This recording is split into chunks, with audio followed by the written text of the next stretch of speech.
नमस्कार दोस्तों, आप देख रहे हैं निधि एनिमेटेड स्टोरीज खुशियों का खजाना, जहां हर कहानी दिल को छू जाती है और नींद को धीरे धीरे आपकी आंखों तक ले आती है।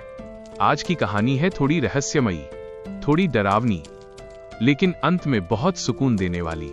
तो लाइट्स धीमी कर लीजिए, आंखें ढीली छोड़ दीजिए और चलिए कहानी में उतरते हैं। कहानी का नाम है अद्भुत जादुई फसल। बहुत समय पहले की बात है। हरियालीपुर नाम के एक छोटे से गांव में, जहां सूखे की मार से खेत बंजर हो चुके थे, वहां एक मेहनती किसान रहता था, रामू। रामू का परिवार छोटा और प्यारा था। पत्नी सीता, बेटा मोहन और छोटी सी बेटी राधा। दिन रात पसीना बहाने के बाद भी जमीन से अनाज का एक दाना नहीं उगता था। बच्चे अक्सर भूखे पेट सो जाते और रामू अपनी बेबसी पर चुपचाप आंसू बहाता। एक दिन रामू सूखी लकड़ियां तलाशने घने जंगल के बहुत भीतर चला गया। अचानक मौसम बदला और तेज बारिश होने लगी। रामू एक पुराने और विशाल बरगद के पेड़ के नीचे छिप गया। वहां उसे एक रहस्यमयी साधु मिले, जिनके चेहरे पर एक दिव्य चमक थी। साधु ने मुस्कुराकर कहा, बेटा, तुम्हारी मेहनत और सच्चाई ने मुझे प्रभावित किया है। मैं तुम्हें एक उपहार देता हूं। साधु ने अपनी झोली से 5 चमकदार बीज निकाले और बोले, ये जादुई बीज हैं। इन्हें बोओगे तो एक ऐसा पेड़ उगेगा जो सोने चांदी के फल देगा। लेकिन याद रखना, जब तक तुम्हारा मन साफ है, ये जादू बना रहेगा। अगर लालच किया तो इसका अंजाम बुरा होगा। रामू घर लौटा और उसने पूरे विश्वास के साथ वे बीज आंगन में बो दिए। कुछ ही दिनों में वहां एक अद्भुत, विशाल और प्रकाशमान पेड़ खड़ा हो गया। उसकी टहनियां चांदनी की तरह चमकती थीं और फल हीरों और रत्नों की तरह जगमगाते थे। रात के सन्नाटे में वो पेड़ पूरे घर को सुनहरी रोशनी से भर देता था। रामू ने जरूरत के अनुसार कुछ फल बेचे और अपने परिवार की गरीबी दूर की। उसने गांव के दूसरे गरीबों की भी मदद की। लेकिन सुख के साथ साथ ईर्ष्या भी आती है।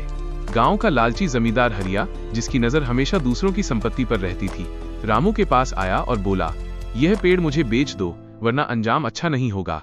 रामू ने विनम्रता से मना कर दिया। उस रात हरिया चुपके से पेड़ के फल चुराने पहुंचा।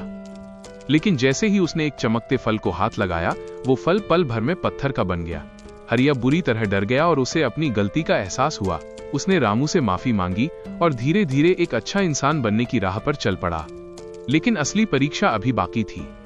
पास की पहाड़ियों में एक दुष्ट जादूगर कालू रहता था। पेड़ की चमक देखकर उसका लालच जाग उठा। उसने अपनी काली शक्तियों से गांव पर हमला कर दिया। तेज बर्फीली आंधी, कड़कती बिजली और भयानक शोर से पूरा गांव कांप उठा। कालू उस जादुई पेड़ को उखाड़ना चाहता था, लेकिन तभी एक चमत्कार हुआ। जैसे ही जादूगर की काली शक्ति पेड़ से टकराई, पेड़ के चारों तरफ एक सुनहरी रोशनी का सुरक्षा कवच बन गया। रामू और गांव वालों ने हिम्मत नहीं हारी और एक साथ मिलकर प्रार्थना करने लगे। रामू की नेकी और सबकी एकता से पेड़ से एक बहुत तेज दिव्य प्रकाश निकला, जिसने जादूगर की शक्तियों को खत्म कर दिया। कालू अपनी हार मानकर वहां से हमेशा के लिए भाग गया। रामू ने उन जादुई फलों के जरिए गांव की सूरत बदल दी। आज हरियालीपुर में कुएं हैं, स्कूल हैं और अस्पताल भी। बच्चे अब भूखे नहीं सोते। वो जादुई पेड़ आज भी उस गांव की शान है, जो हमें याद दिलाता है कि बुराई कितनी भी ताकतवर क्यों न हो, सच्चाई और नेकी के सामने उसे झुकना ही पड़ता है। कहानी की सीख: 1. नेकी की शक्ति हर बुराई पर भारी पड़ती है। 2. लालच इंसान को अंधा बना देता है, जबकि संतोष सुख देता है। 3.